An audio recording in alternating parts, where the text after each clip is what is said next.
Good morning. Welcome to Inquisition Update. My name's Tom Fress, and I'll be your host for the next hour. You're listening to FirstAmendmentRadio.com. Thanks for tuning in, everybody. I know you're probably dancing and prancing to get to continue our reading and discussion of this very revealing book. Very revealing book. It's entitled The Global Vatican. The Global Vatican. And it gives us an inside look at the Catholic Church, world politics, and the extraordinary relationship between the United States and the Holy See. Should the United States be politically or any otherwise encumbered by the Antichrist of the Bible, the papacy? The answer from Inquisition Update is a flat no, but the government of the world doesn't listen to me. It listens to the papacy, the King of Kings and Lord of Lords, the self-styled King of Kings and Lord of Lords. We're talking about the early events leading to what later became known as the United States of America and the role that Charles Carroll and the entire Carroll family played. Roman Catholics all, members and citizens of the colonial colony named after the Virgin Mary, the only Roman Catholic colony in existence at that time, Maryland. John Carroll, the Jesuit priest, the cousin of Charles Carroll of Carrollton, was beyond being the first bishop of the Roman Catholic Church, the American Roman Catholic Church, John Carroll was also instrumental in fomenting the Revolutionary War.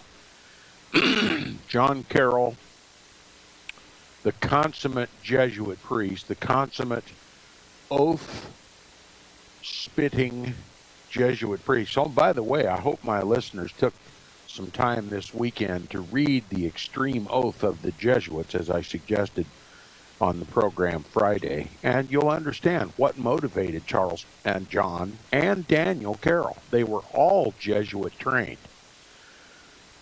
Could be technically justified in saying that they were all three Jesuits, although so far as we know, John is the only one that took the oath.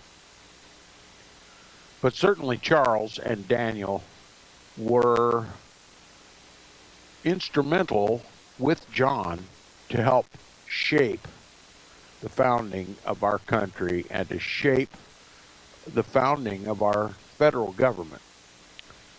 Now, we concluded in some comments about Charles Carroll last time. We'll back up for continuity purposes. The first full paragraph on page 39, if you're following along in the book.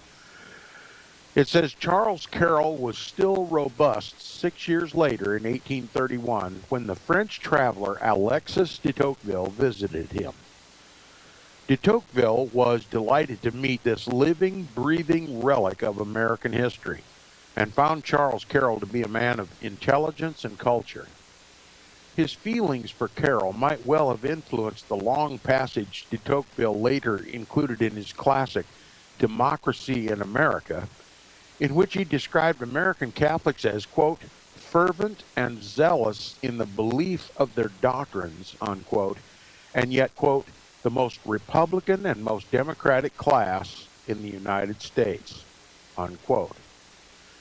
Now, de Tocqueville's assessment notwithstanding, anti-Catholicism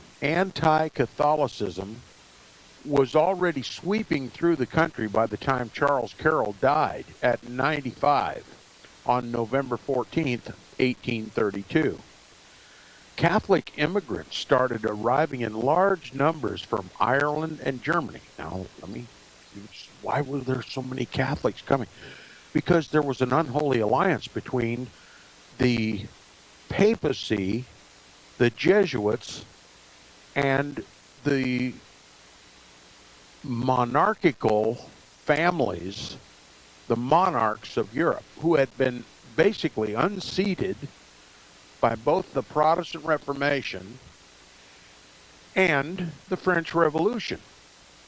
They had lost their control. And it was due largely to the example set by America. Democracy. The people govern. And they decided that it was important for their survival and the continuation of the old world order, or the restoration of the old world order, where the Pope ruled and the monarchs ruled and benefited from their relationship with the papacy, that they worked to make America Catholic and to overthrow Protestantism, because it was Protestantism that liberated the people.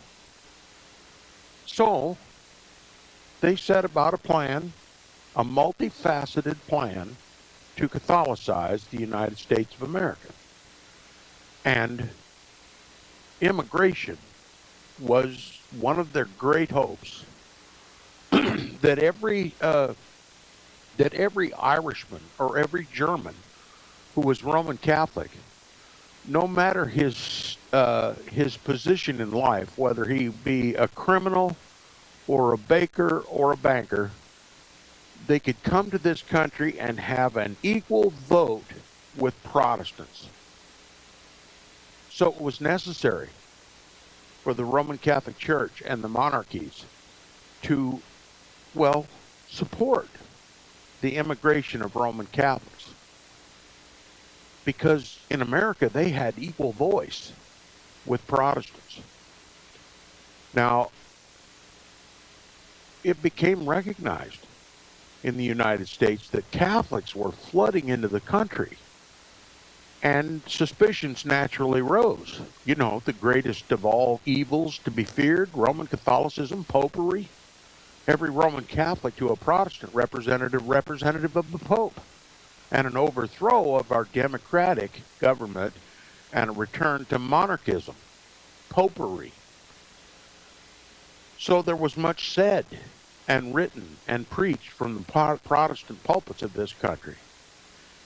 He says, to nativists, that is, native colonists, these immigrants, Roman Catholics, seemed alien and menacing, soldiers on the front lines of an obedient papal army that intended to conquer America.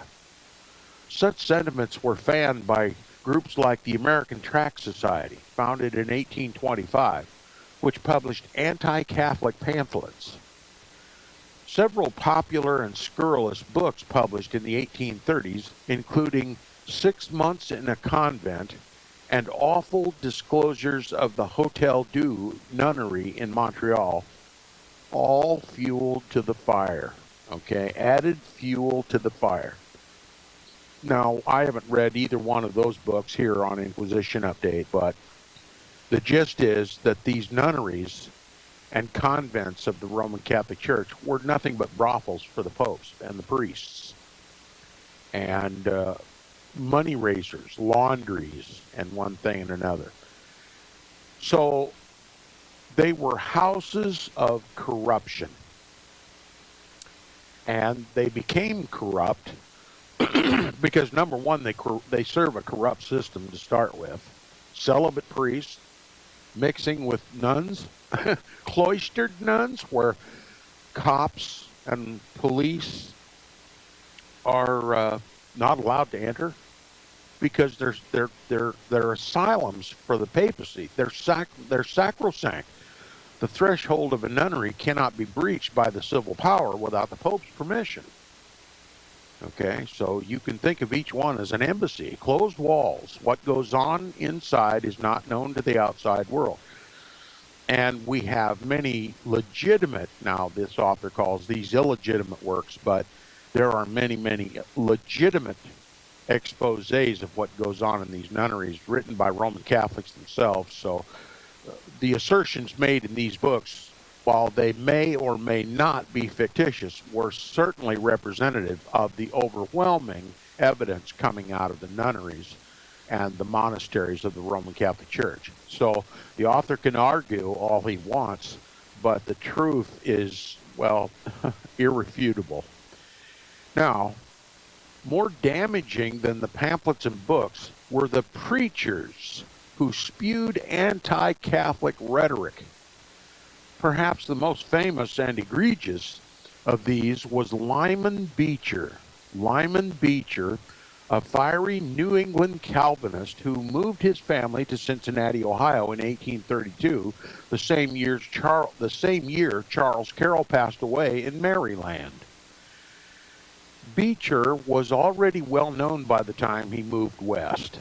Several of his children would eventually become even more famous than he, including Lyman's daughter, Harriet Beecher Stowe, future author of Uncle Tom's Cabin. Beecher's move to Cincinnati was prompted by his belief that the moral destiny, the quote-unquote moral destiny of the nation, would be decided in the West. At the time, West meant primarily the Ohio Valley, where both natives and immigrants, including some Catholics, were starting to settle. The future of America must be saved from Catholics and infidels, preached Beecher. His 21-year-old son, Henry Ward Beecher, who later became famous, then infamous as a Brooklyn minister, warned in a Cincinnati newspaper that the Pope was intentionally sending Catholics to America to extend his power. And he was absolutely correct. He says the younger Beecher admonished native-born Protestants to, quote, arouse themselves and shake off the drowsy stupor that has long blinded their eyes to the fact that Catholics are assuming a stand prejudicial to the liberties of our country, unquote.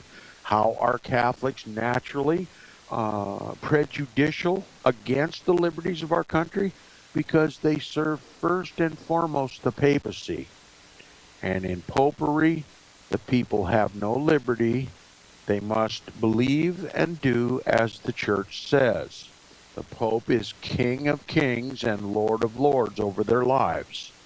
And a country is not is only a de facto government. A country's government is a de facto government unless it has, well, the Pope's best interests at heart. It has to have close political and spiritual ties to the Vatican in order to be considered a de jure government. All right? So, Catholics flooding into the country, trying to Catholicize, sounds like a conspiracy theory, right? No, it was conspiracy. Fact. Catholics, by the hundreds of thousands, were flooding into this country. So much so that it aroused the suspicion of Protestants. Now, we're all taught to believe that those days are long gone. People move freely about the world. But look, we're having trouble closing that border with the South.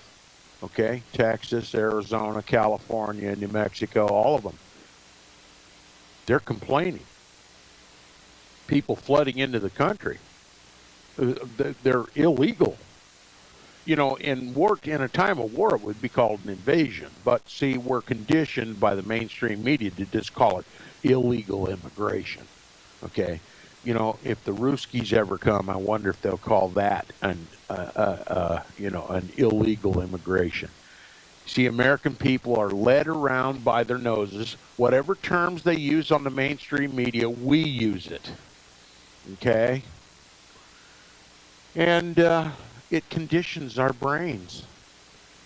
And we've repeated the mantra so many times that we can't look at the flood of Roman Catholics coming across the Mexican border and think anything having to do with religion. Why, it's illegal immigration. You might start by recognizing it as an invasion, okay? And from that point, then maybe you can, by leaps and bounds, you might be able to come to the reasonable conclusion, the historical conclusion, the factual conclusion, and I say even the prophetic conclusion that it is all about religion. It's all about making America Catholic. And it's couched in all these other terms to cover that very important secret. Rome's never changed. If she's going to make America Catholic, she has to beat the Protestants in the polls and elect Catholics to high office. Catholics who will pass laws commensurate with Roman Catholic canon law, and to eventually enslave the people to the government, and the government then serves the papacy and rules with a rod of Roman iron. It's not difficult to conceive because it's happened repeatedly all over the world since the rise of the papacy. But since that history has been hidden from Protestants, they no longer suspect anything having to do with religion through immigration. The Protestants knew who the Antichrist was, the papacy. And if the papacy is behind the flood of Roman Catholics coming to this country, well, it's not rocket science, is what I'm trying to say. Now, this author and many other Roman Catholic critics that I've heard from time to time suggest that this is all conspiracy theory, that this is the age-old Protestant mantra. The Pope's trying to take over America. Roman Catholics are not citizens of the American government. They're citizens of Rome. And they're commissioned by the Pope to help make America Catholic. But since liberty is the first thing to go when the Catholics get control of the government, then we simply have to ask ourselves, are we losing our liberties? Do the people still have a say in government? Do you get redress from grievances by the government? Do you have freedom to travel? Can the Pope come in, representatives and police come in your house at 3 a.m. in the morning and take you prisoner and hold you captive without legal representation and hold you there indefinitely? Those are presidential orders, okay? Presidential directives. They suspend the Constitution and Bill of Rights of the United States of America. The evidence is overwhelming. I could spend the rest of the program demonstrating to you, item by item, how Protestantism, that is liberty, has been curtailed. We're living in a police state. It used to be your communications were private. Well, there's no privacy anymore. The government has access to everything you do and say on the internet, on your telephone, even in typewritten letters. I just, I'm not going to take the rest of the program to delineate all of the liberties that have been destroyed by this papist government. I'll let experience teach you how much liberty you've lost because of Roman Catholic immigration, Roman Catholic elevation to the most powerful positions in American government. And maybe you'll understand the significance, the very important significance of not only is there a controlling majority of Roman Catholics on the Supreme Court, much more important than that, there's not one single Protestant on the court. Since they're the ones who interpret the Constitution and the Bill of Rights, it's in their hands how they interpret that Constitution, how your rights are defined. In Roman Catholic canon law, all rights proceed from the Pope.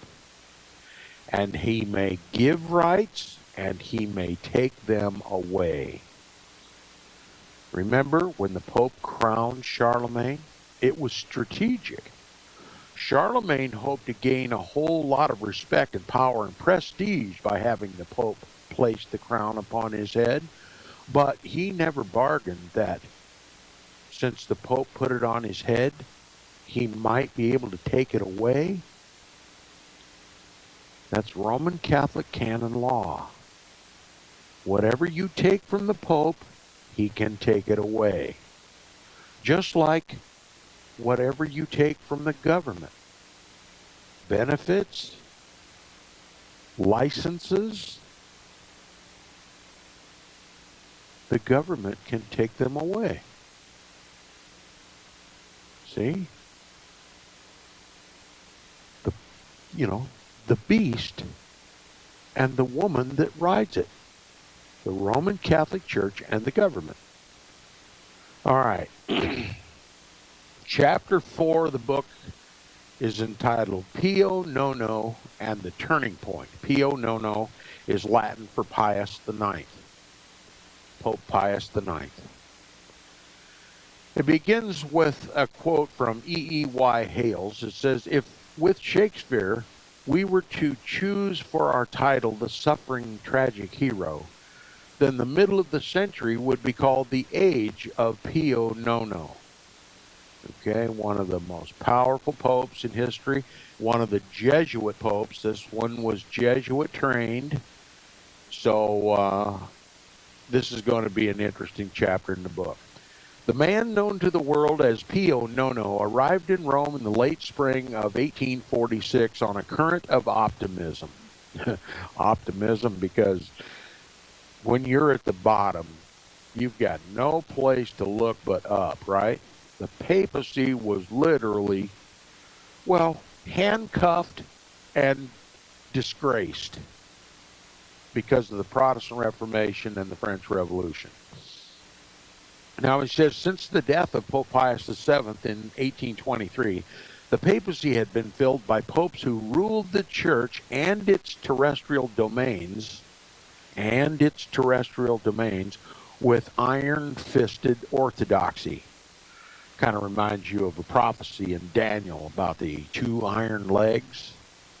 Yep, that's it. Now, each of the popes, Leo XII, Pius VIII, and Gregory XVI, had lived through the terrible years of French Revolution and the indignities of Napoleon. As a result, their reflexive response was to reject anything hinting of liberty or reform. The least of these, Gregory XVI, despised newness so intensely that he banned railroads in the Papal States. By the time Gregory died in 1846, the College of Cardinals was ready for a change. I find that amusing because, the Roman Catholic Church says that the Holy Spirit elects the Pope. But here's a candid Roman Catholic author who admits it's the College of Cardinals, and they were ready for a change, right?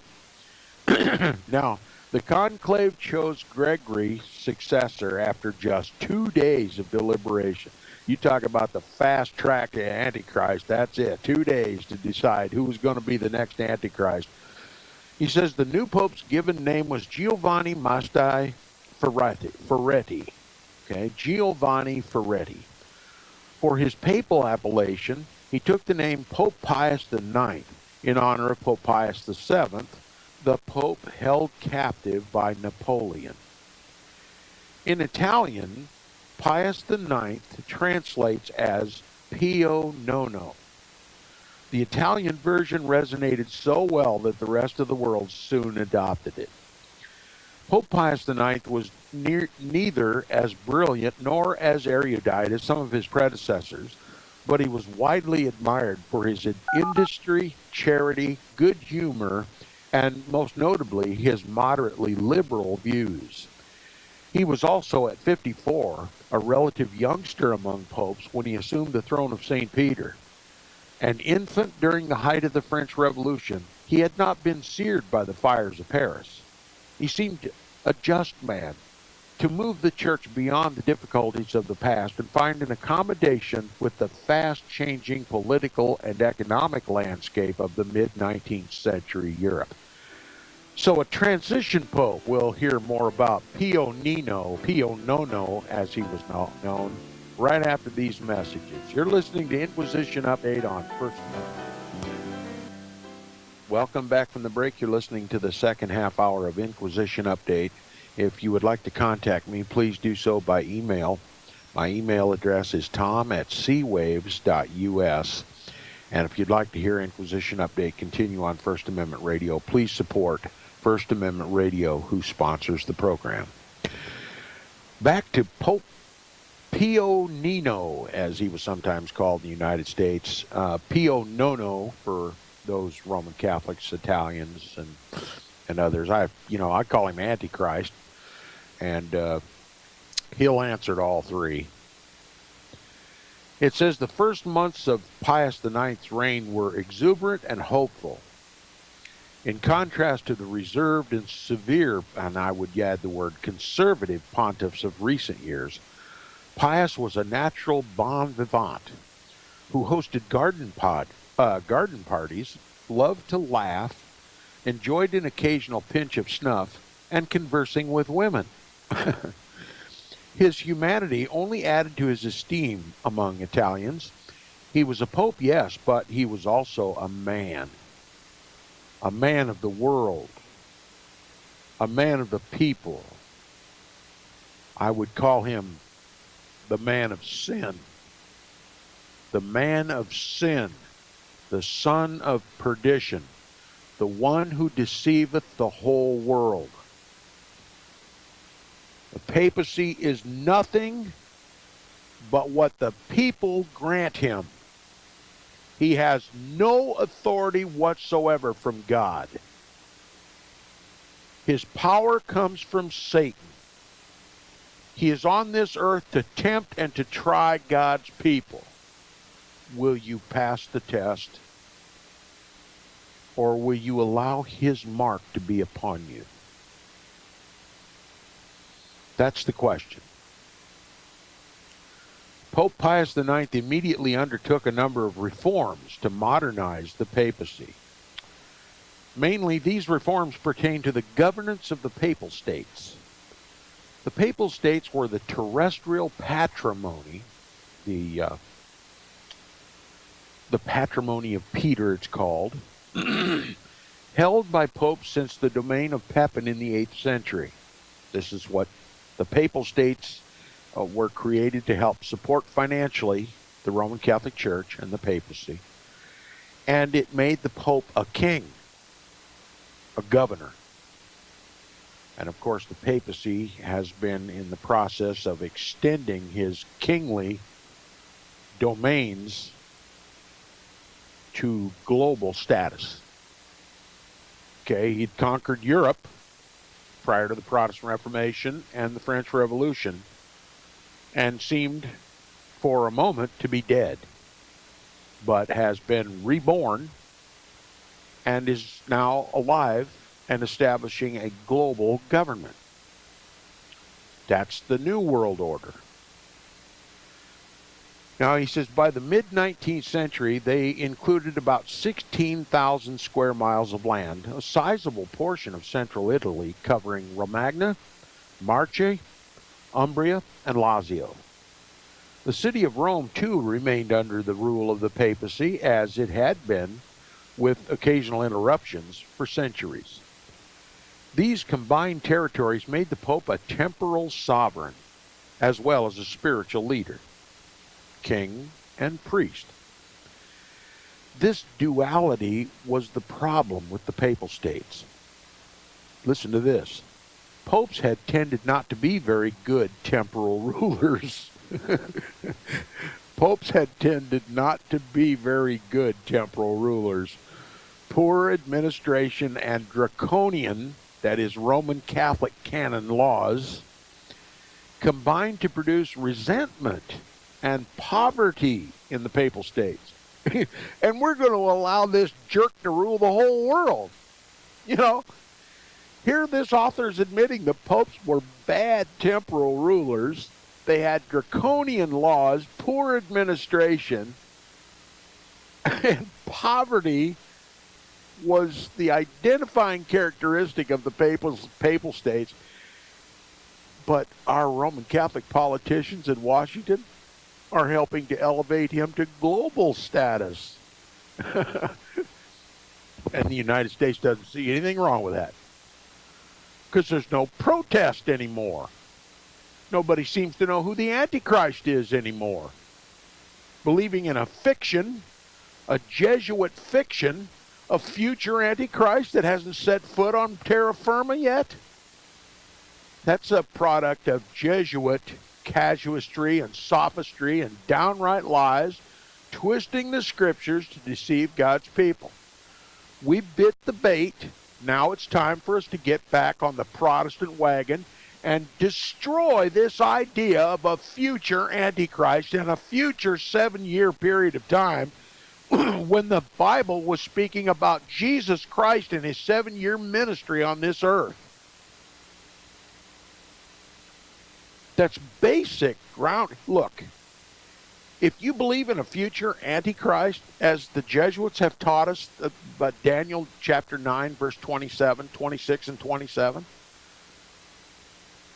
when Daniel chapter 9, verse 26 and 27 was talking about the coming of the Messiah, the precise time of the coming of the Messiah and his 7-year ministry,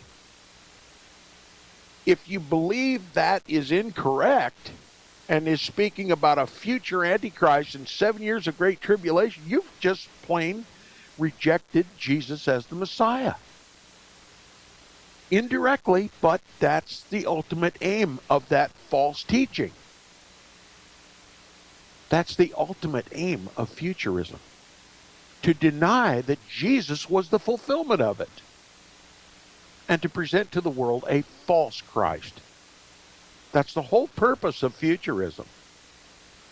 I hope my listeners will take some time and read Daniel chapter 9, particularly verses 23 through 27, and ask yourself the question throughout: what single part of this prophecy did not Jesus Christ himself fulfill completely and perfectly 2,000 years ago?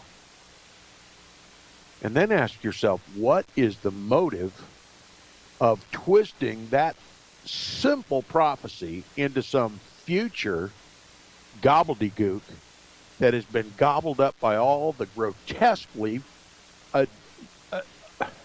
apostate churches?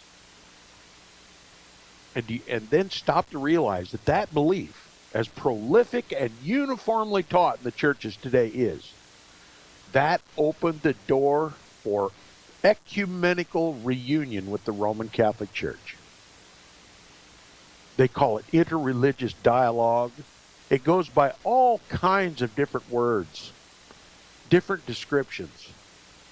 But that's what it is, to bring Protestants who no longer protest the papacy because they believe in a future Antichrist, to bring them back under the temporal and spiritual authority of the papacy. And since Vatican Council II and the Protestants recapitulated, Rome walks into Washington, D.C. with a mandate carrying the memberships of all Roman Catholics and the documents of Vatican Council II into Washington, D.C. and say, now we represent not just the card-carrying Catholics, but also the ecumenical evangelibellies. And we have a political mandate. We want Catholics on the Supreme Court. We want Catholics in Congress. We want Catholics in the Senate. We tried a Catholic president. We had to take him out. But we need a Catholic in the White House, and he can profess any religion he wants as long as he obeys us. Okay? Whether he does it through our pressure or whether he does it willingly, we don't care, but he must respond to the papacy. And that's the status quo now. they still answer to Rome. And this Pope is telling us this duality, this king and priest, you know, the Pope being a temporal ruler was a problem with the papal states. Popes had tended not to be very good temporal rulers. Now, it stands to reason if the papacy's not a very good temporal ruler, if he picks all the temporal rulers in the United States of America, we're not going to have a very good government, are we? No, indeed. Do you think the government's good? Don't answer that. Popes had tended not to be very good temporal rulers. Poor administration and draconian laws combined to produce resentment and poverty in the papal states, which in turn undermined the position of the church as a paragon of spiritual charity, a spirituality and charity. It was that, you know, popes were such bad rulers that it was giving the church a bad name. Okay? Pope Pius IX seemed determined to change this.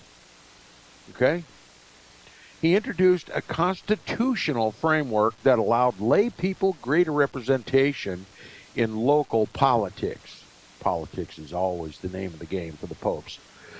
He granted amnesty to more than 1,000 political prisoners. Did you know there were over 1,000 political prisoners just in the papal states?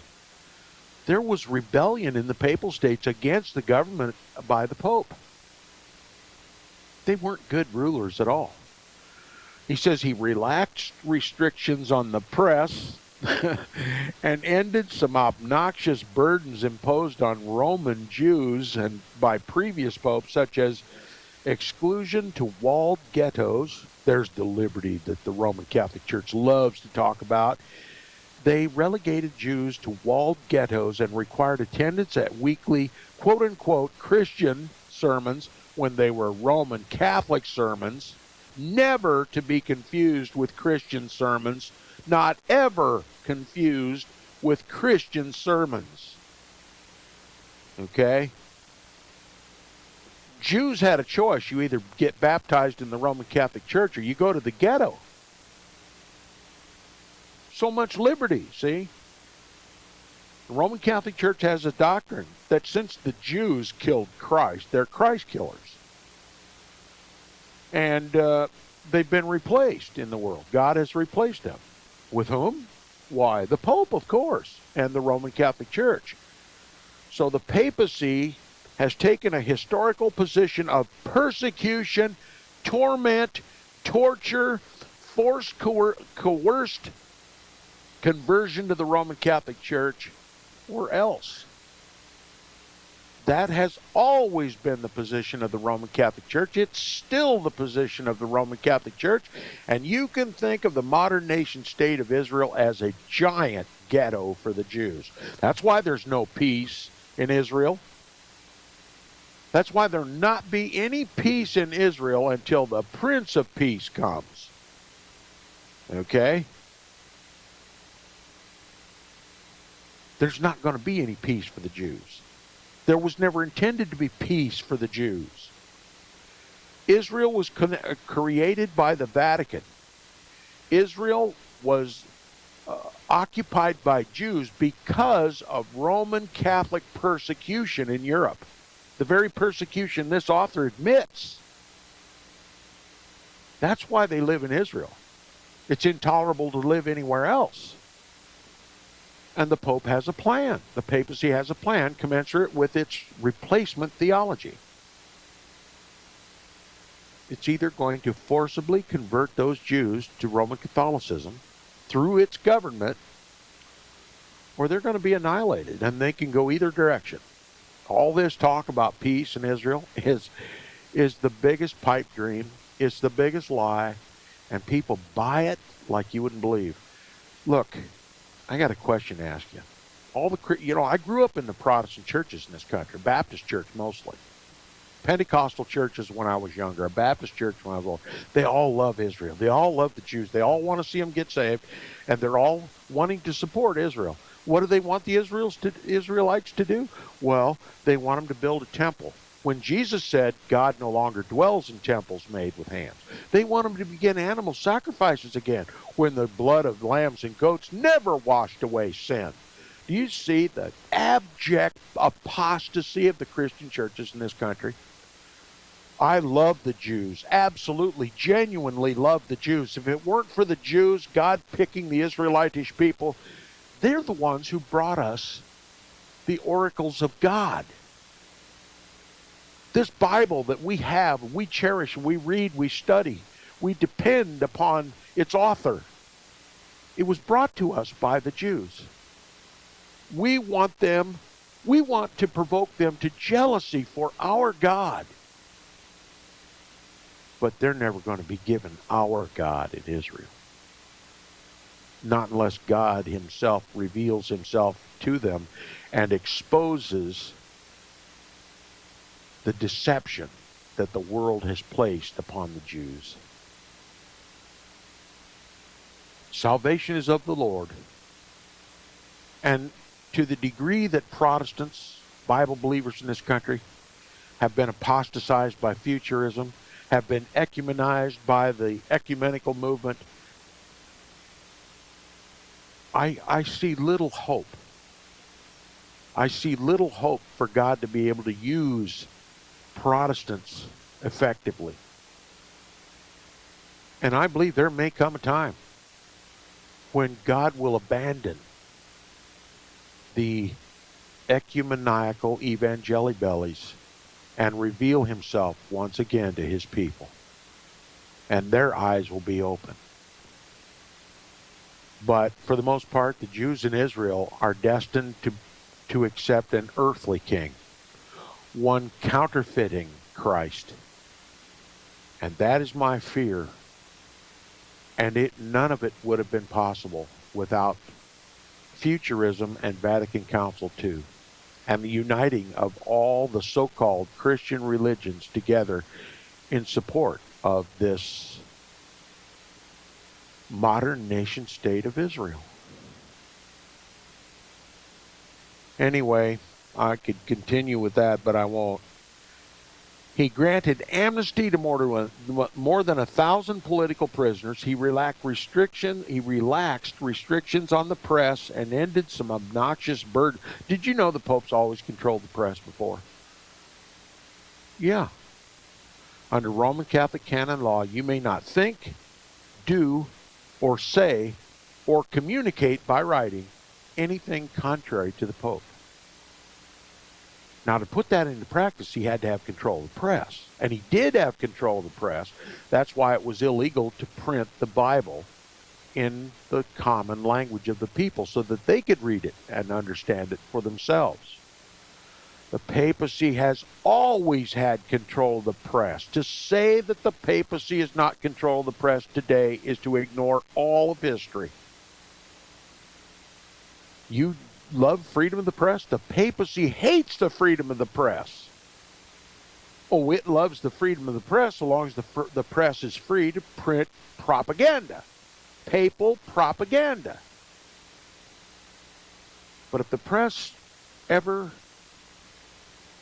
starts objectively analyzing world events and starts showing the world the Roman, the papal hand in it all,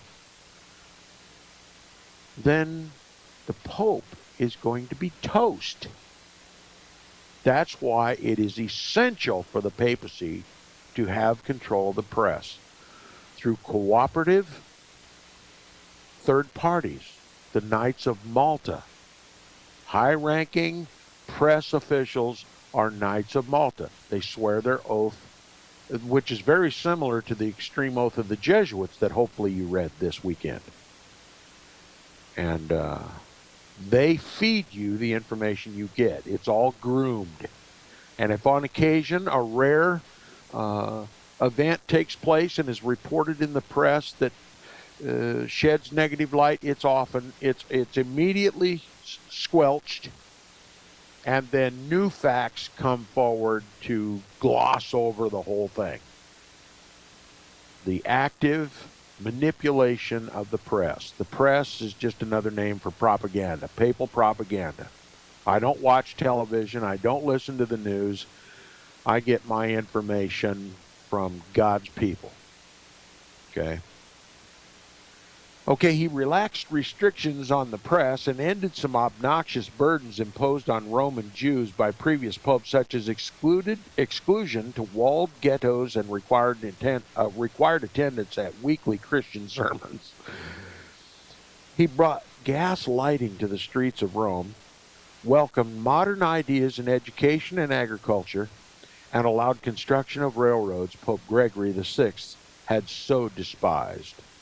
So this initially, this pope was very liberal, okay? But he was Jesuit trained. This is all a facade. This pope turned Tridentine. He turned Council of Trent. He turned arch-conservative by the end of his papacy. He was controlled by the Jesuits, okay? Remember, it was the Council of Trent that established the Counter-Reformation. This pope became Counter-Reformation. And this pope is the one who published the Syllabus of Error and the encyclical Quanta Cura.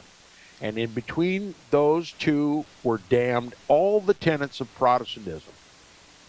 Okay? And all the tenets of Republican government. So the Pope has to appear to be a liberal to start with. And he says not everyone approved the Pope's reforms. Among Pius IX's most vocal detractors was Prince Metternich of Austria. Remember, he was one of the papal monarchs. He was an arch-conservative. As a matter of fact, it was Prince Metternich that came to the rescue of the popes during the Italian Revolution. And it was during that Italian Revolution where the Italians were ready to throw off the yoke of the papacy, throw off the yoke of the monarchical system of the popes, and to adopt their own constitution and their own president. And it was Metternich that came to Italy to overthrow that republican form of government and to reestablish papal dictation over the Italian people. And it was during that time that American Roman Catholics exposed their true blood. American Roman Catholics, especially in the big cities of the East, organized campaigns to help finance the papal resistance against the republican form of government in Italy. They demanded that it was the heritage of the popes, you know, the patrimony of Peter, for him to be able to rule all of Italy. And of course, when American Roman Catholics who stand up powerfully and organize campaigns to help finance Metternich's army and to help establish papal authority, reestablish papal authority in Italy, and to overthrow the popularly elected government of Italy, Protestant eyes were awakened. Protestants saw this and knew exactly. Look, if they will help to restore papal monarchism, popery over the Italians, surely, if given an opportunity, they would impose papal tyranny upon Americans.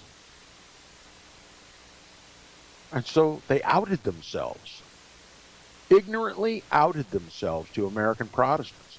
Protestants who may formally have believed that Catholics were good American patriots. They were loyal to our government, they fought the Revolutionary War, and they were not to be suspected. But when they saw the organized activities of Roman Catholics in this country defending the Pope and defending his tyranny in Italy, well, then Protestantism was revived in the United States. He says not everyone approved of Pope Pius IX's reforms. Among them were vocal detractors was Prince Metternich, the arch-conservative foreign minister of the Austrian Empire and architect of post-Napoleon Europe. Architect of post-Napoleon. Napoleon could be marked by irreligion, okay? Anarchy, humanism, all of it. And Prince Metternich was going to restore papal monarchism. That was his goal. Okay. Among Pius IX's most vocal detractors was Prince Metternich, the arch-conservative foreign minister of the Austrian Empire and architect of post-Napoleon Europe, who dismissed the Pope as, quote, warm of heart and weak of intellect, unquote. Heck of a way to talk about his own Pope, isn't it? Warm of heart, weak of intellect. It's as though God wasn't smart enough to put a smart man in the papacy, right? See how much they really venerate the popes. Roman Catholics, as a rule, they pay deference to the papacy, but whenever there's a direct relationship, they loathe the popes. It says, to Metternich, a liberal pope was an oxymoron, destined to fall upon his own contradictions. For the moment, though, the popular reaction remained mostly adulatory, not only in Italy, but of all Europe. Pius IX was praised as a hero of reform at a moment when social and economic revolutions were occurring throughout the world. The United States was not immune to the excitement surrounding the new pope. Given their own positive experience with democracy and independence, Americans generally supported the Pope's transformations and his apparent embrace of liberal ideas. Liberal equates to suspension of papal authority and giving the people a little more liberty and a little more authority in government. Okay, that's the way you should view this. And he says Pope Pius IX's greatest fans included prominent American Protestants whose ancestors had despised all things papist or Romish. Charles Edwards Lester, author and ordained Presbyterian minister, the grandson of Calvinist preacher John Edwards, declared Pius, quote, listen to this blasphemy, the man heaven seemed to have chosen to lead the human race out of the house of bondage, unquote. This Presbyterian minister, a Protestant, qualifying this Pope as equivalent to our Moses. You see, the spirit of Vatican Council II came early in American life, didn't it? Romanization of the United States of America.